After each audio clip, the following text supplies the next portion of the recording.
I'm gonna have to write a good letter of renunciation of Canadian citizenship. I've had enough. They deserted me because I'm part of Aboriginal, not part Australian.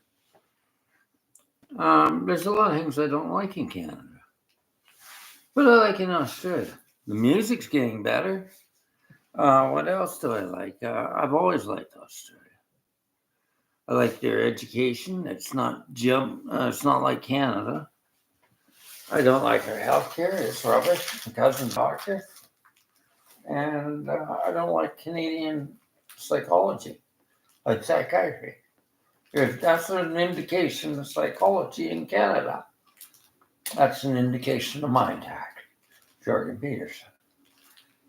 Distance away from him is distance good for me, because I'm an ecological man. So they're going to put in the Green Revolution in Australia. And a little older than Jordan. And that this proved to me that Dalai Lama is absolutely right. It's kindergarten Western psychology. There's got to be something immature about a man that's a misogynist and speaks like Kermit the Frog. Ain't good to say in Canada? Well, I saw racism of a young woman, and I don't really blame her. I'm not going to condone calling them effing black and brown people.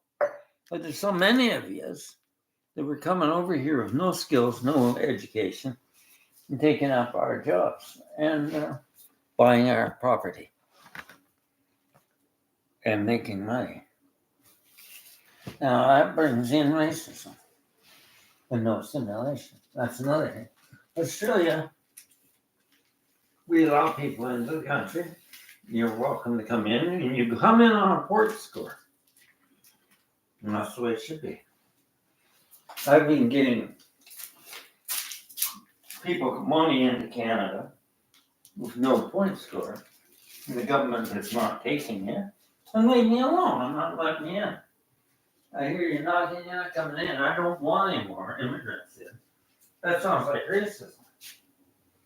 Well, not racism, it's not racism.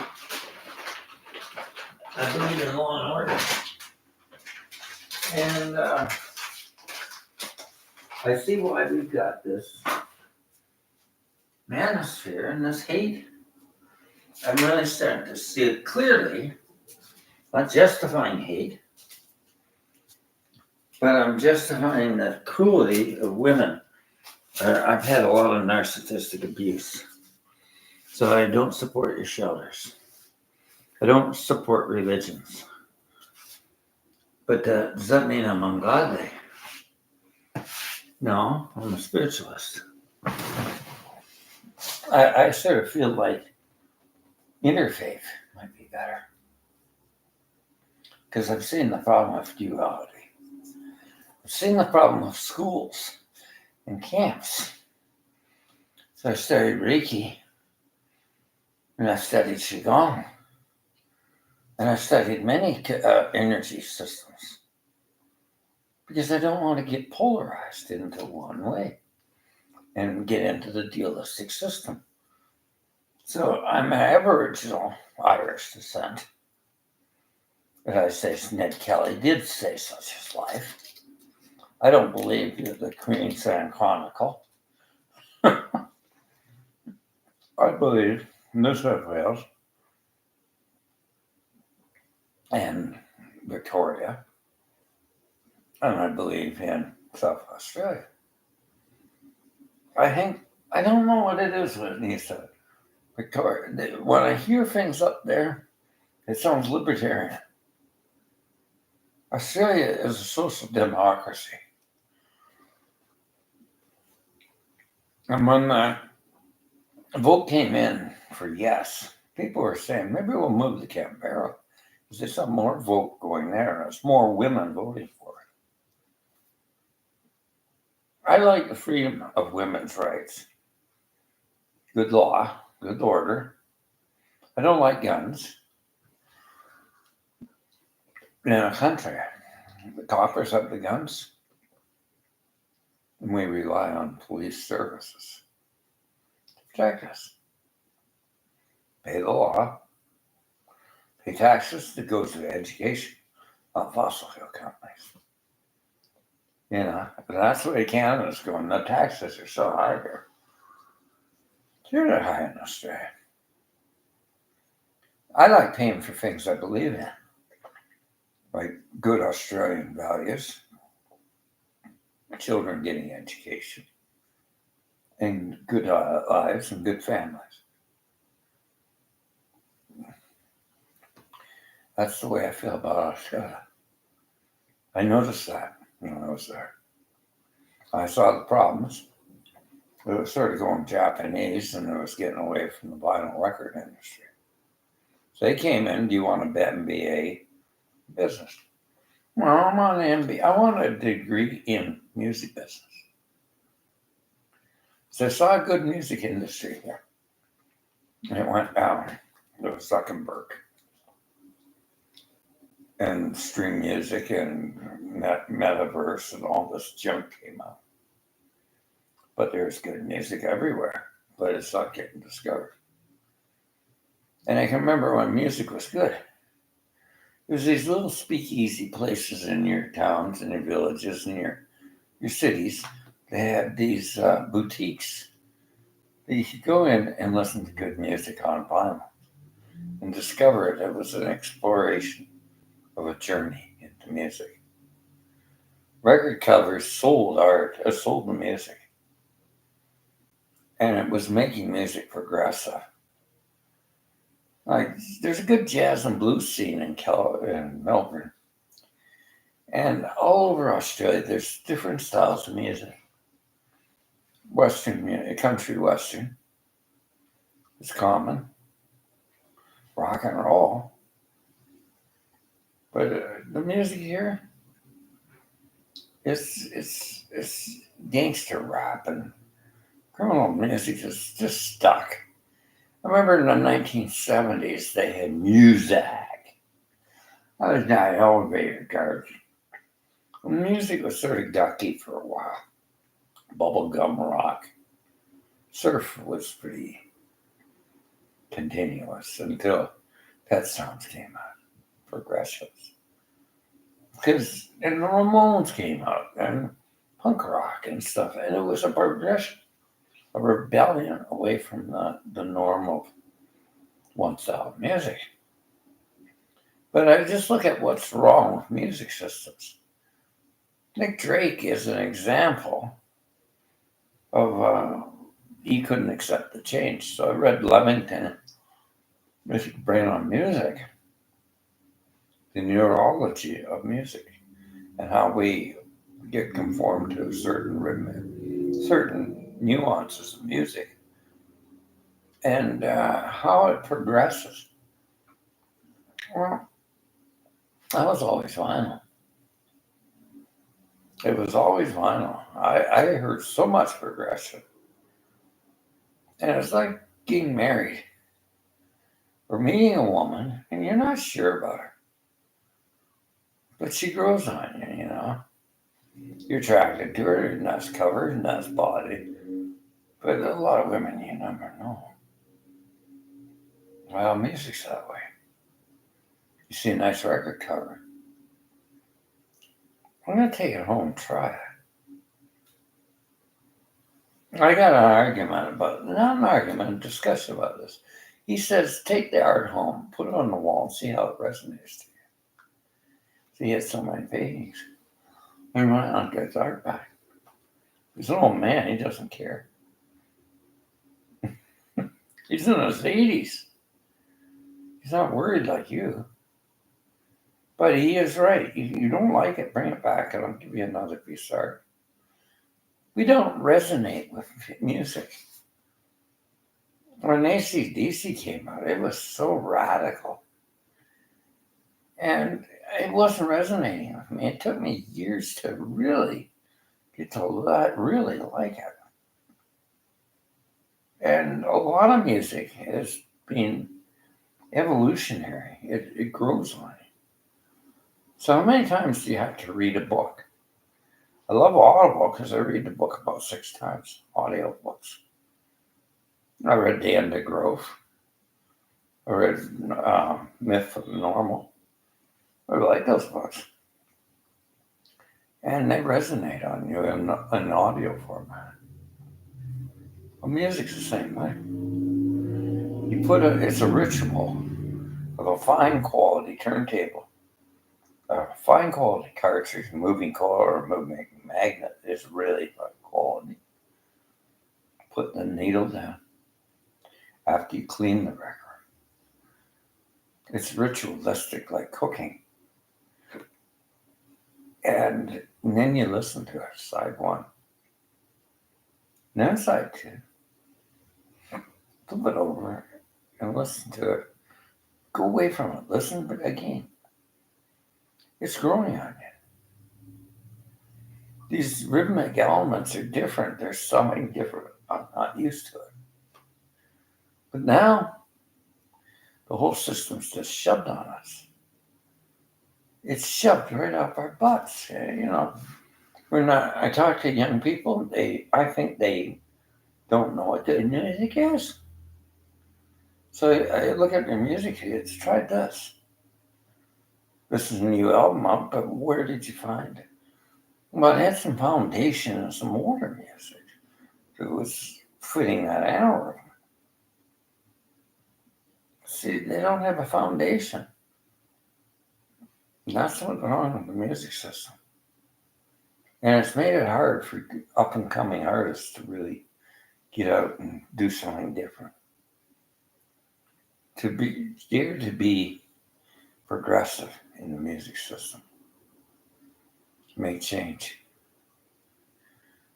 And experiment with rhythmic elements. Everything's in this 4/4 key signature, and it's just getting so monotonous and so compressed music, and there's no Led Zeppelin, all those great albums. Jimmy Page, I read a book on that. It was microphone playing. What we listened to was microphone playing on Bowman's drum kit. Everything was bleeding over each other. Glenn Gould, he said that's not perfect music. It's not stereo. Glenn Gould, you can hear his humming in the piano. I was listening to The Day in the Life on high-end vinyl. And in the end. And the record had finished, and you can hear him getting up from the piano seat as that chord hits the end. I showed it to another musician there. It was a quality vinyl. It was high fidelity vinyl, very expensive. I paid, when that came out in 1986, I paid $60 for it. It's worth a fortune now. I got the vinyl, I threw out my stereos and everything. This is good, because I'm leaving Canada. I don't want a Canadian Wi-Fi system. I'll start again. I'll have a piano that's Australian built. I found a company down there. I like Australian pianos. Like Australian woods like that. I like the guitar amps. I like Rhodes microphones. I like everything down there. It's perfect for me. I love the music that's coming up. I love the feminine revolution of sexual liberation, where you can be happy as a woman and not feel ashamed of your body or your sexuality. There's more freedom. There's such repression in sexual feminine liberation.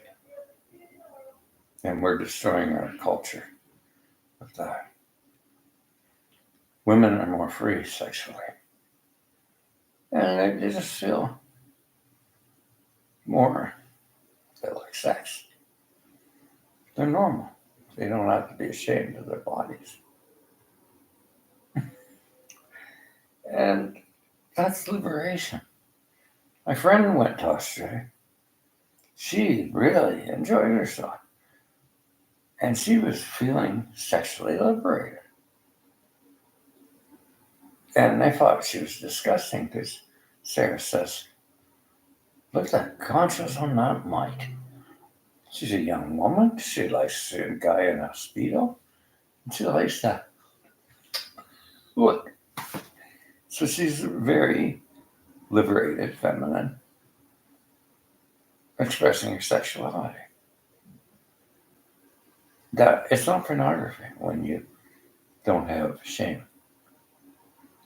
So is that Garden of Eden down there in Australia? Nude beaches. My bartender goes down there. He's in Perth. Says nobody's packing anything. It's a nude bar. So I just thought that's pretty safe. They're not carrying a gun in. Just what's down below that. But nudity, naturalism. There's a more of a. The shame doesn't seem to be there. I'm out in a reef explorer diving, and she's topless. He's an American. Oh, Lordy. He's got a real shame problem. He says, I wish you'd cover up. No, it's all right. It's too good. You know, bare breasts. It's just a feminine repression. Think of it. It's a feminine repression.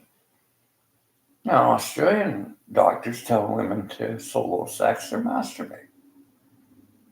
And they do. I think it's aided. I think sexuality,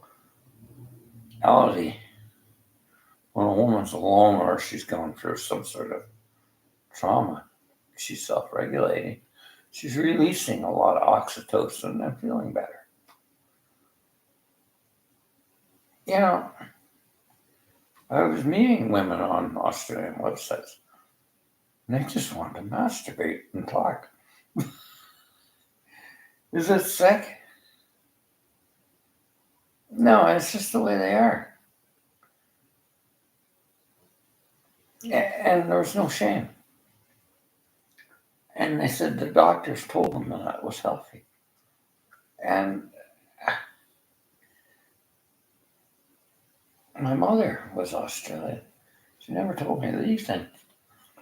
A lot of liberation's gone on in the land down under for women's equality. And feeling good about your body, it's not shame. And there isn't this age gap garbage. They'll date older men. And I don't know, they just fool around with older men. But they do here too. They don't tell you. You don't know what I do. You don't know the younger women I've dated. And they tell me all the garbage they feel. So I understand. But they sometimes get into the shame. Well, I'm a young woman and somebody might say something. You know, but we're alone. There's so much shame in the world.